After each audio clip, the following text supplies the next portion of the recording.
The dust hung in the August air so thick you could taste the grit of central Illinois soil on your teeth.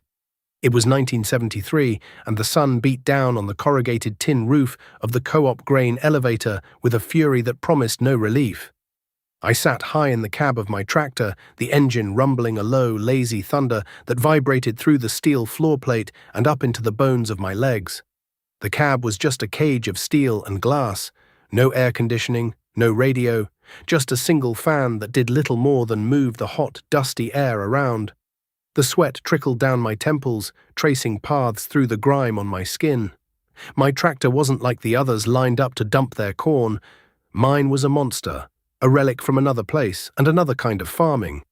It was a 1970 Big Bud HN 320, a behemoth I'd bought used from an auction out in Montana after a corporate farm went belly up. It was painted a faded, sun-baked orange, with rust creeping out from the welds and 1,000 tiny dings and scratches that told the story of its hard life.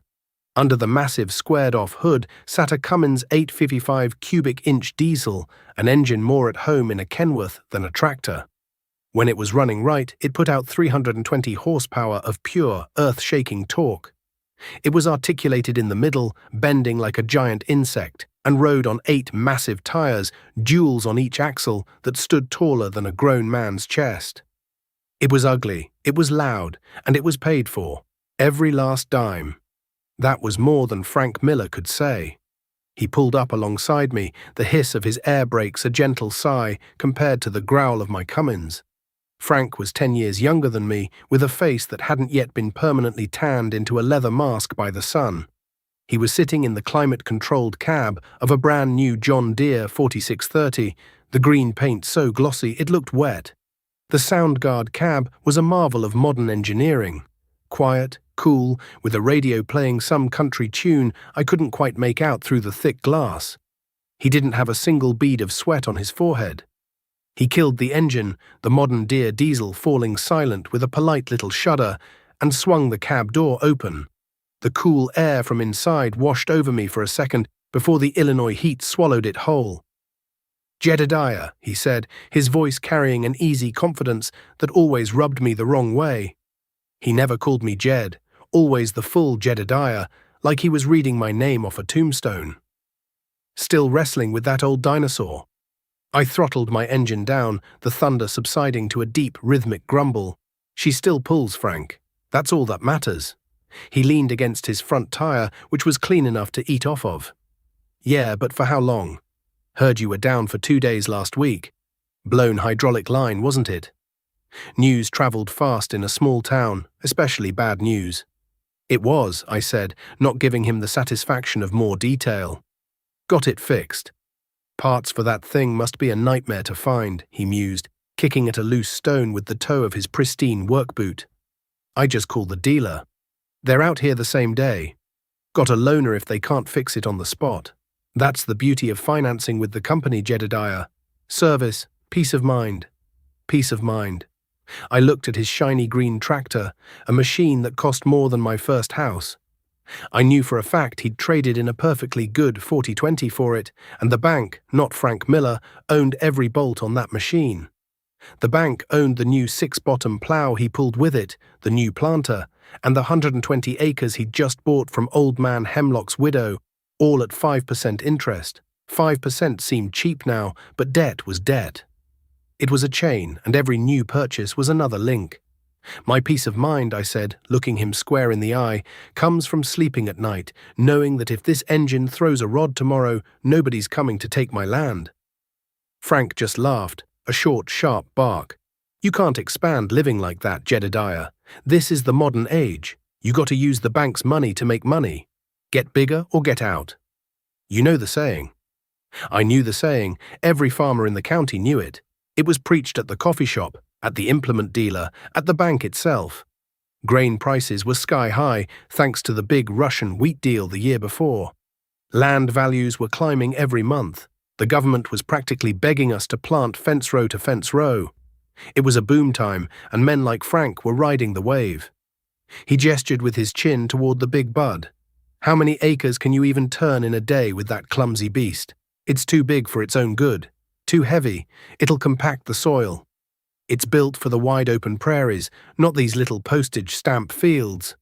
He wasn't entirely wrong. The bud was a handful. It took 40 acres just to turn it around, or so the joke went. But on a long straight pull with the 32-foot field cultivator behind it, there was nothing on earth that could keep up. It was slow, it was inefficient by 1973 standards, but it was raw, unstoppable power.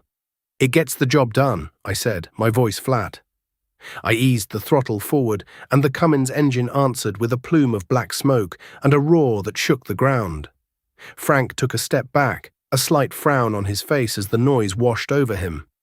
I gave him a nod, my signal that the conversation was over, and began to ease the giant toward the unloading auger.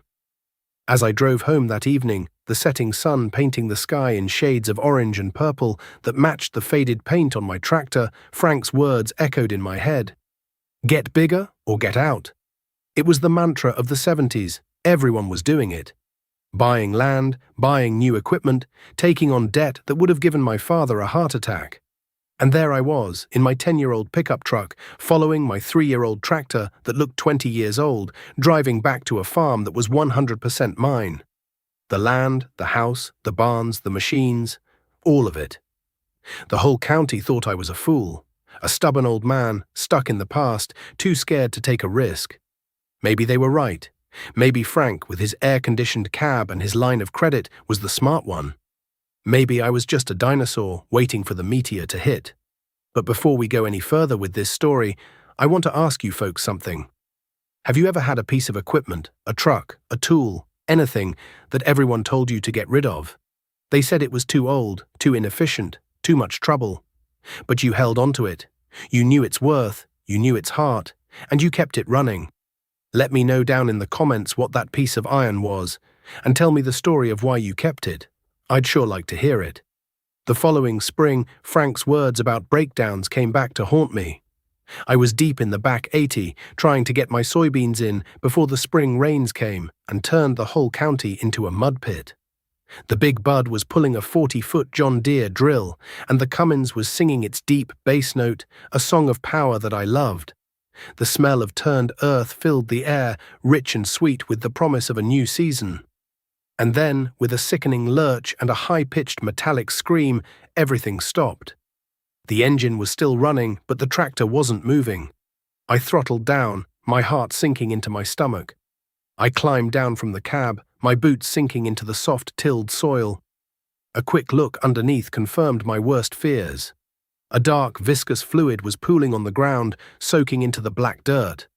Hydraulic fluid. But it wasn't coming from a hose. It was weeping from a crack in the cast-iron housing of the transfer case. It was a catastrophic failure. This wasn't something you could patch up with a new gasket or a roll of tape. This was a deep, structural wound in the very heart of the machine's drivetrain. I stood there for a long moment, the quiet of the field pressing in on me, broken only by the idle of the engine. I shut it off, and the silence was deafening. Getting the big bud out of the middle of that field was an ordeal in itself. I had to walk the 2 miles back to the house, get the old Farmall M, and drag the planter out of the way. Then I called my neighbor to the north, Old Man Peterson, who still had his ancient Caterpillar D6. It took the rest of the day, with the cat straining and the bud fighting us every inch of the way, to drag that dead hunk of iron back to the machine shed. The next morning, I started the autopsy. The machine shed was my sanctuary, a place of concrete floors, grease-stained workbenches, and the comforting smell of oil and steel. I blocked the tractor up on massive oak timbers and slid underneath on a creeper. The transfer case was a massive, complicated piece of machinery, a gearbox that took the power from the transmission and split it between the front and rear axles. The crack ran right through a load-bearing section of the housing. It was bad. I spent the next 2 days on the phone. I called every heavy equipment salvage yard from Illinois to Colorado. The answer was always the same. A big bud. Son, we ain't seen parts for one of those in years. The company that built them was a small operation in Montana. They built them tough, but they didn't build many, and they certainly didn't have a nationwide parts network like John Deere or International Harvester. Frank Miller drove by twice while I had the guts of the tractor spread out on the concrete floor. He didn't stop, but he slowed down enough for me to see the smirk on his face. The story was all over the county in less than a day. Jed Stone's Montana monster had finally died. The coffee shop quarterbacks had a field day. Told him that thing was junk. Should have bought a real tractor. Now he'll miss his planting window. Hope he's got good insurance. After a week of dead ends, I was close to giving up. My planting was at a standstill. The storm clouds were gathering on the western horizon, promising the rain that would put an end to my season if I didn't get those beans in the ground. I sat on an overturned 5-gallon bucket in my shop, staring at the cracked housing. It weighed close to 400 pounds, a useless chunk of cast iron. Giving up meant calling the bank. It meant walking into the John Deere dealership with my hat in my hand and signing my name on a dotted line, shackling myself to the same monthly payments as everyone else. It meant Frank Miller had been right. The thought of it tasted like ash in my mouth. I looked at the crack again. My grandfather, a blacksmith by trade, had always said that if man made it, man could fix it. Cast iron was tricky to weld, but not impossible. It required patience, the right tools, and a deep understanding of the metal. You had to preheat it, slowly and evenly, to prevent more cracking. You had to use special nickel rods. You had to control the cooling, burying the piece in sand to let the temperature drop over hours, not minutes. It was a long shot, a desperate 1 in 100 chance, but it was my only chance. For the next 3 days, my machine shed became a hospital operating room. I built a makeshift forge out of fire bricks and used a big rosebud torch tip to slowly, painstakingly preheat the massive iron casting. The process took an entire day, checking the temperature with a heat crayon, making sure the warmth soaked deep into the core of the metal. The air grew thick with the smell of burning oil and hot steel. Then came the welding. I wore heavy leather gloves and a thick jacket, despite the heat. My face shielded by a new dark lens in my helmet. I laid the first bead with the nickel rod, the arc hissing and spitting, filling the beveled groove I'd ground along the crack. It was slow, meticulous work. Weld a little, then peen the weld with a small ball-peen hammer to relieve the stress in the metal. Let it cool slightly, then lay another bead. Each pass was a prayer. My back ached, my eyes burned from staring at the intense arc, and my hands were cramped and sore. Finally, after nearly 24 hours of heating, welding, and peening, the crack was filled. The weld was ugly, a thick, lumpy scar on the side of the housing, but it was solid. I shut off the welder and the torch, and using a chain hoist, I carefully lowered the still glowing casting into a big steel box I'd filled with dry sand, burying it completely. Now all I could do was wait for it to cool. It would take 2 full days, 2 days of watching the sky, watching the clouds build, feeling the moisture in the air. 2 days of Frank Miller driving his 4630 in the field across the road, the diesel engine a constant mocking hum. He finished his planting on the second day. He pulled his equipment out, and that evening I saw him washing and waxing the green paint, getting it ready to put away in the shed. He was done. I was still dead in the water. On the third morning, the air was heavy and still. The rain was coming. I dug the transfer case housing out of the sand. It was cool to the touch. I ran my fingers over the weld. It was solid. No new cracks had appeared. I spent the rest of the day and half the night reassembling the drivetrain, my body screaming with exhaustion. Gaskets, gears, bolts torqued to spec. Finally, I filled it with fresh hydraulic fluid. There were no leaks. At 4 in the morning, with the first drops of rain beginning to speckle the dust on the ground, I climbed into the cab and turned the key. The big Cummins coughed to life, its familiar roar filling the shed. I put it in gear, eased out the clutch, and the big bud lurched forward. It was working. I drove it out of the shed and hooked up the drill. I didn't stop, didn't eat, didn't rest. I planted the rest of that 80 acres as the spring shower turned into a steady rain, the big tires churning the wet soil, mud flying everywhere. But the seeds were in the ground. I finished as the sun came up, soaked to the bone, covered in mud, more tired than I'd ever been in my life. But I had won. My dinosaur, the beast I had brought back from the dead with my own 2 hands, had seen me through. The years that followed were good ones for farmers. The mid-70s were a golden age. Grain prices stayed high, land values continued to climb, and the banks were practically giving money away. The phrase interest rates was something you heard on the national news, but it didn't seem to apply to our little corner of the world. The future looked as bright and limitless as the Illinois sky on a clear summer day. For men like Frank Miller, it was a time to double down. The year after my transfer case debacle, he traded his 4630 for a brand new International Harvester 1466, a V8-powered beast with its iconic white cab. He bought another 100 acres. The year after that, he built a massive new machine shed, a gleaming monument of steel that dwarfed my old wooden barns. He bought a new combine, a Gleaner N6, with a corn head that could take 8 rows at a time. His operation became the model of modern, progressive farming. He was featured in the local paper, standing in front of his new equipment, talking about efficiency, yields, and the importance of leveraging assets. He and his wife took vacations to Florida in the winter. They bought a new car every 2 years. They were living the new American dream, built on a foundation of credit and confidence.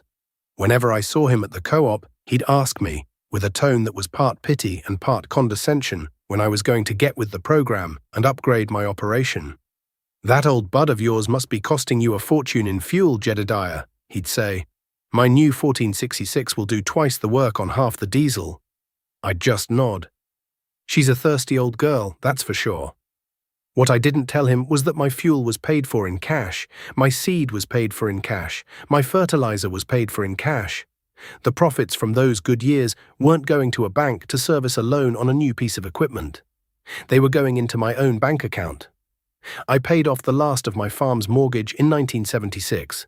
I remember standing in the county courthouse, holding the deed in my hand, free and clear. It was a feeling of lightness, of security that no new tractor could ever give me. I didn't buy new land, I improved what I had. I put in new drainage tile in the low-lying fields, a back-breaking job that I did myself with a rented trencher. I rebuilt the fences. I put a new steel roof on the main barn. I invested in the soil, rotating my crops, using cover crops in the winter, building up the organic matter. My yields were just as good as Frank's, sometimes better. But because I didn't have his overhead, my profit per acre was significantly higher. But nobody saw that. All they saw was Frank's new iron and my old, ugly, patched-up monster. They saw his expansion and my stubborn refusal to grow. In their eyes, he was a success, and I was a relic, a failure who was too afraid to play the game. The talk at the coffee shop was that old Jed Stone had lost his nerve. He was letting the world pass him by. I kept the big bud running. I learned its every quirk, every groan, every shudder. I could tell by the sound of the engine if the fuel filter was starting to clog. I could tell by the feel of the hydraulics if the fluid was getting low. I fabricated parts when I couldn't buy them. I rebuilt the engine myself one winter, pulling the massive pistons and sleeves, replacing the bearings, grinding the valves. That machine and I had an understanding. It was honest. It never pretended to be something it wasn't. It demanded work and respect, and in return, it gave me raw, dependable power. By the end of the decade, the world started to change. It happened slowly at first, just whispers on the evening news. A man named Paul Volcker was appointed chairman of the Federal Reserve. There was talk of wringing inflation out of the economy. The word recession started popping up, and then the numbers started to move.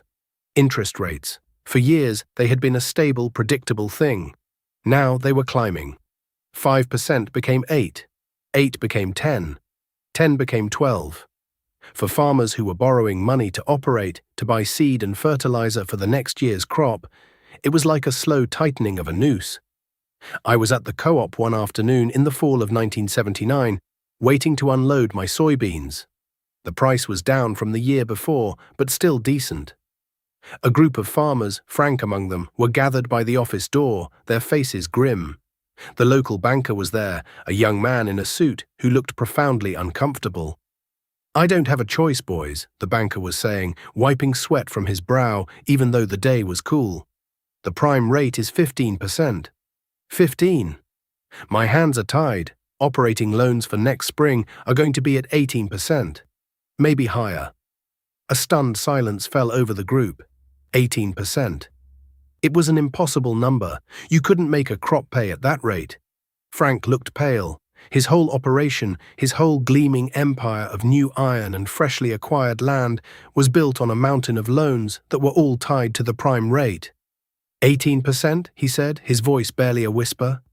That's impossible. The banker just shook his head, offering a helpless shrug. I finished unloading my beans and drove home as the sun began to set. The news on the radio was all about the economy. Inflation, interest rates.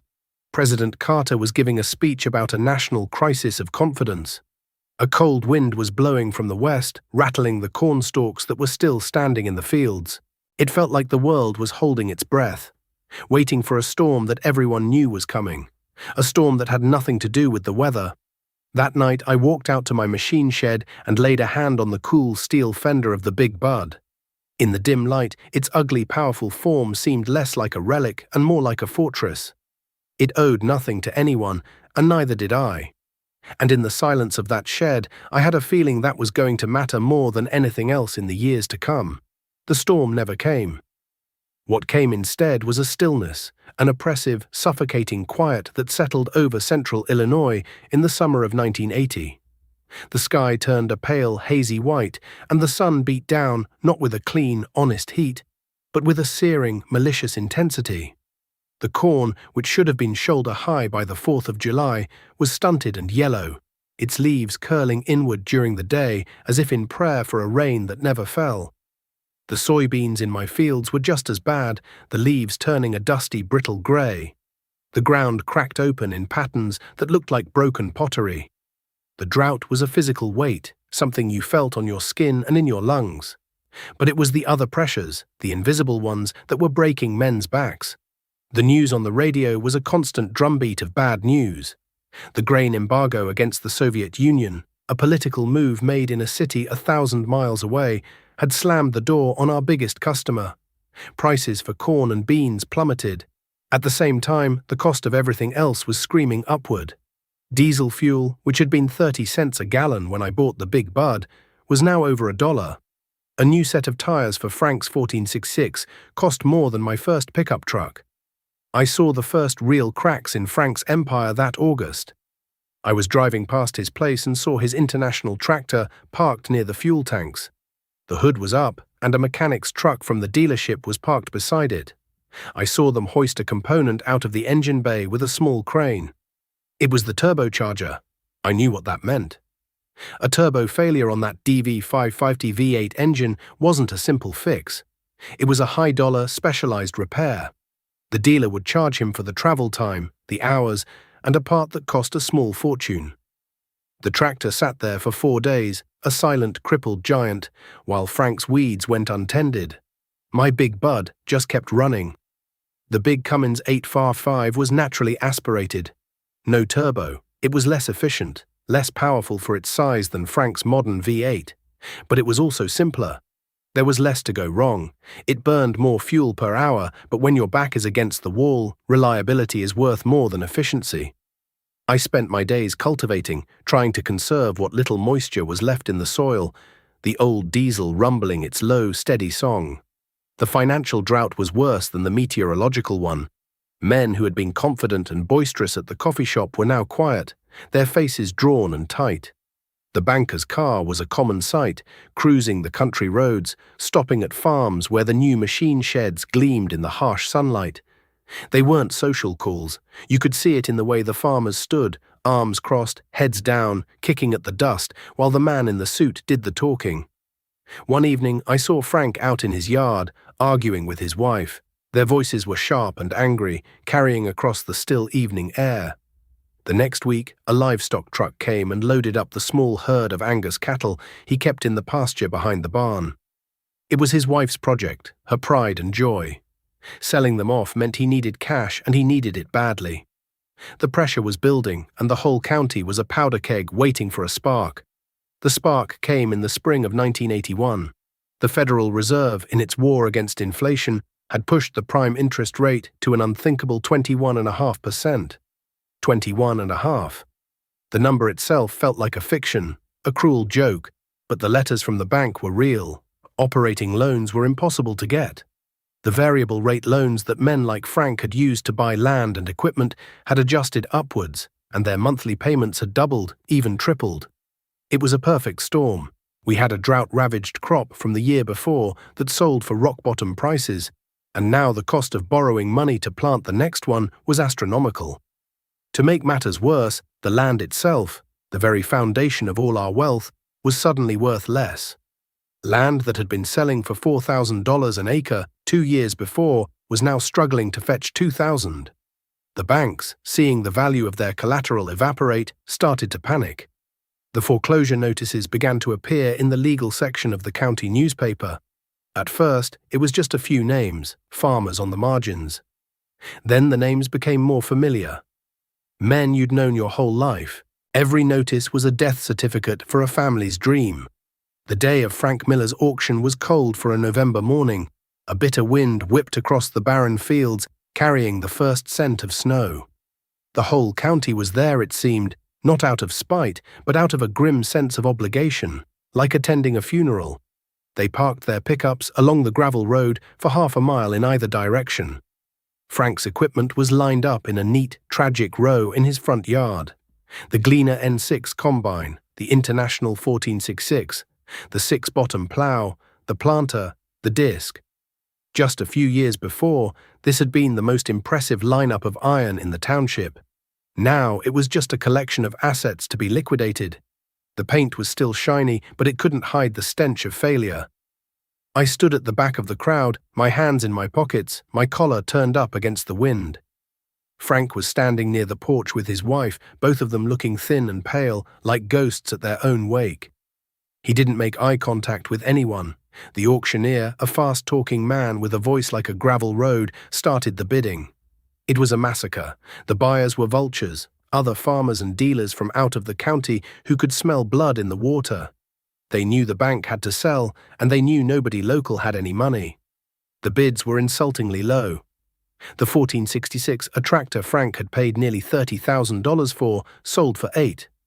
The combine, worth over $100,000 new, went for $22,000. Piece by piece, Frank's empire was dismantled and sold for pennies on the dollar. I didn't bid on any of it. It felt wrong, like picking through a dead man's pockets. My stomach churned with a mixture of pity and a cold, grim thankfulness. My own survival felt like a fluke, a product of stubbornness and fear rather than wisdom.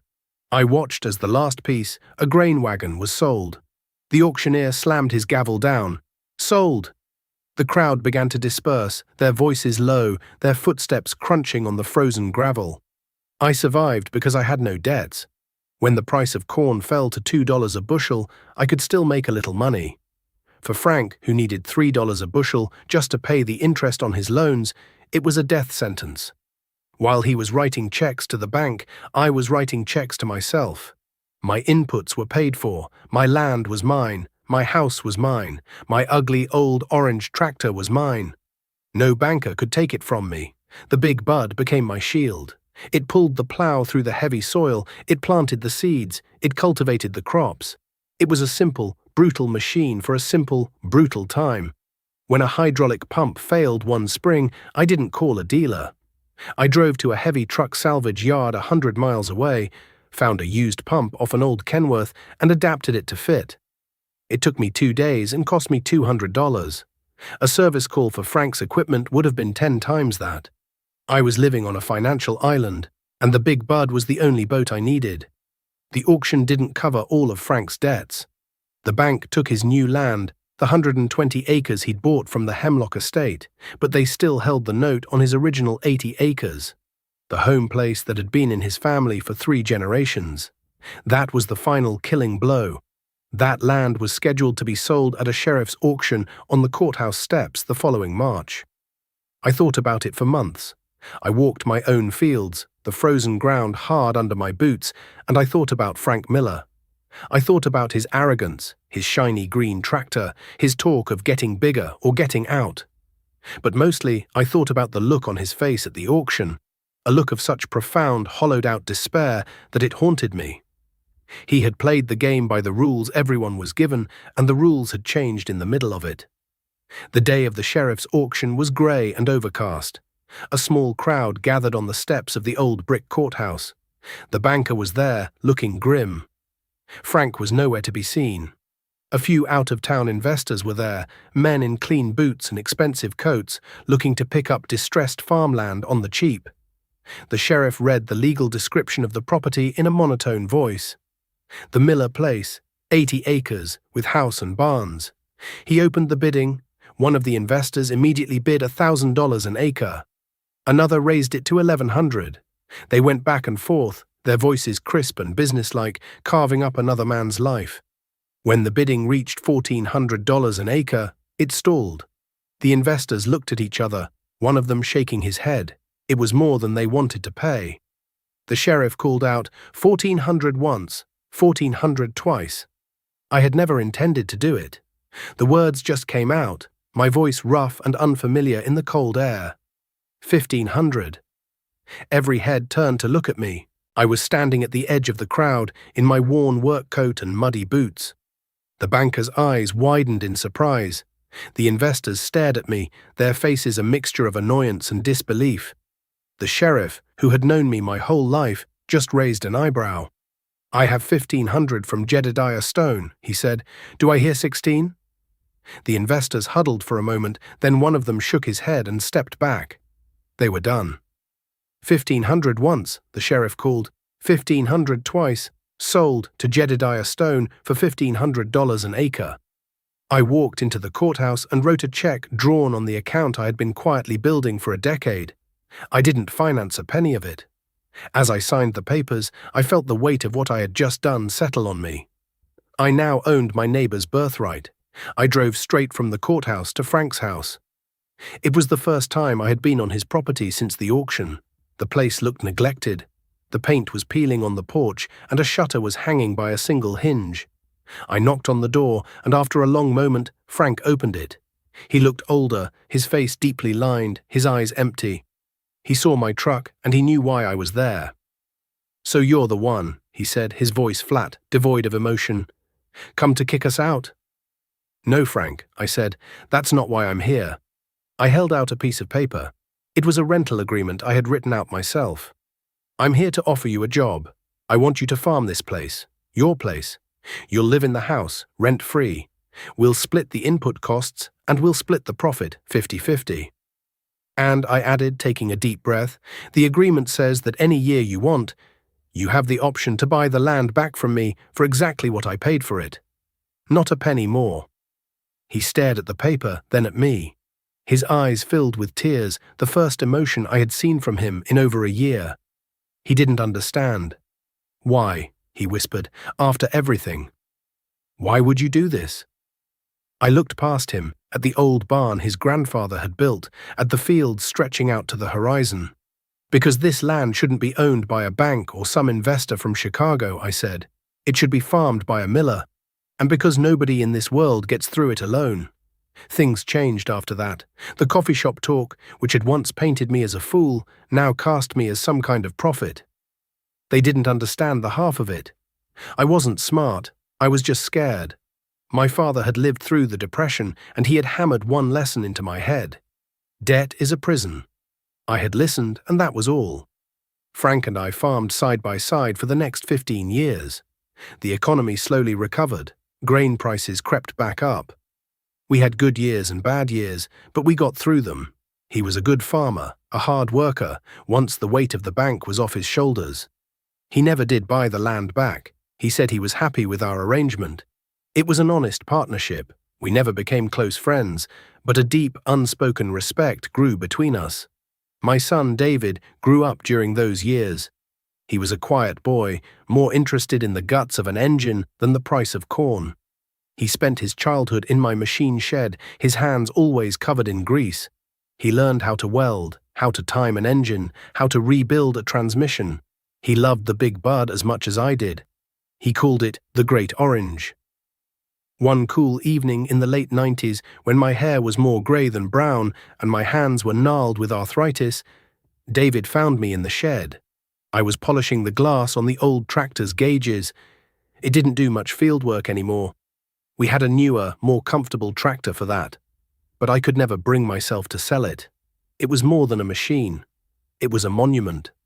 "Dad," he said, leaning against the massive front tire, "I was talking to some guys today. They say we should get rid of this thing, sell it for scrap. They say it's a relic, just taking up space." I stopped polishing and looked at him. He had the same look of earnest confusion on his face that I'd seen on so many young farmers who had been told that new was always better. I ran my hand along the faded orange fender, the steel cool and solid beneath my palm. I touched the lumpy, ugly scar of the weld on the transfer case, the one I had laid down in desperation all those years ago. "This tractor," I said, my voice quiet, "is the reason you're standing on a concrete floor in a shed that we own. It's the reason our land is our own. It's the reason the bank doesn't own us." I looked out the big open door of the shed across the fields that were dark and resting under a blanket of stars. Frank Miller's house had lights on in the windows. People will always tell you to get the newest, the biggest, the best. They'll tell you that you have to borrow to get ahead. They'll show you their shiny new paint and make you feel poor. But let me tell you something, son. True wealth isn't about what you can buy. It's about what nobody can take away from you. This old tractor taught me that. It doesn't owe a dime to anyone. It's honest iron. And at the end of the day, that's the only kind that matters. He was quiet for a long time, just looking at the old machine. Then he nodded slowly, a look of understanding dawning in his eyes. He picked up a clean rag and without a word started polishing the other side of the dash. We worked in comfortable silence as the night settled in, the smell of old steel and diesel oil filling the air, the great orange heart of our farm resting peacefully in the dark.